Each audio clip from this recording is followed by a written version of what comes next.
Assalamualaikum warahmatullahi wabarakatuh. Saya Berdi Rafif Amali ingin menjelaskan bab 2 tentang Indonesia pada masa demokrasi liberal. Keadaan politik pada masa demokrasi liberal Indonesia menganut sistem demokrasi liberal dengan pemerintahan parlementer. Dalam sistem ini demokrasi pemerintahan dipimpin oleh Perdana Menteri. Dalam masa ini terjadi multi partai atau adanya banyak partai yang ikut berkiprah dalam pemerintahan di Indonesia, menyebabkan banyak persaingan di antara partai yang ingin mengambil kekuasaannya masing-masing. Lalu terjadi pergantian kabinet-kabinet.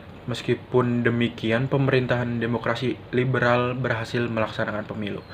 Keadaan politik pada masa demokrasi terpimpin pergantian kabinet dalam waktu singkat. Keadaan politik di Indonesia menjadi semakin tidak stabil. Untuk mengatasi permasalahan ini adalah melaksanakan model pemerintahan demokrasi terpimpin dengan kembali pada Undang-Undang Dasar 1945 pada tanggal 5 Juli 1959. Presiden mengeluarkan dekret presiden, yaitu membubarkan Badan Konstitut, berlakunya kembali Undang-Undang Dasar 45, dan terakhir tidak berlakunya UUDS 1950, lalu dibentuknya MPRS dan DPAS.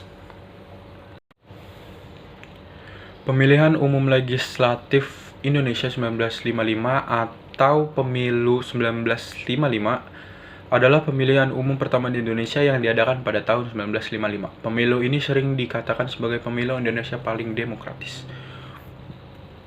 Pemilu tahun 1955 ini dilaksanakan saat keamanan negara masih kurang kondusif.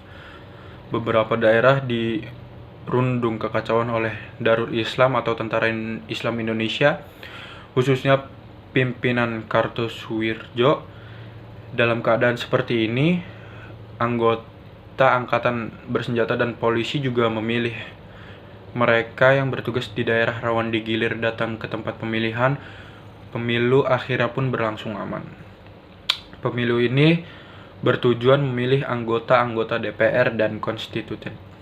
1. Pemikiran ekonomi nasional. Pemikiran ekonomi pada 1950-an pada umumnya merupakan upaya mengembangkan struktur perekonomian kolonial menjadi perekonomian nasional, mencari sistem dari sebuah ekonomi nasional. Hambatan yang dihadapi datang mewujudkan hal tersebut adalah sudah berakarnya sistem perekonomian kolonial yang cukup lama. Warisan ekonomi kolonial membawa dampak perekonomian Indonesia banyak didominasi oleh perusahaan asing dan ditopang oleh kelompok etnis Cina sebagai penggerak perekonomian Indonesia. Kondisi inilah yang ingin diubah oleh para pemikir ekonomi nasional di setiap kabinet di era parlementer. Upaya membangkitkan perekonomian sudah dimulai sejak kabinet pertama di era demokrasi parlementer, Kabinet Natsir. 2. Sistem ekonomi liberal. Sesudah pengakuan kedaulatan, pemerintahan Indonesia menanggung beban ekonomi dan keuangan yang cukup berat. Dampak dari disepakatinya ketentuan KMB, yaitu meningkatkan nilai utang Indonesia, baik utang luar negeri maupun dalam negeri. Struktur perekonomian yang diwarisi dari penguasa kolonial masih berat sebelah. Nilai ekspor Indonesia pada saat itu masih sangat tergantung pada beberapa jenis hasil perkebunan yang nilainya jauh di bawah produksi pada era sebelum Perang Dunia II.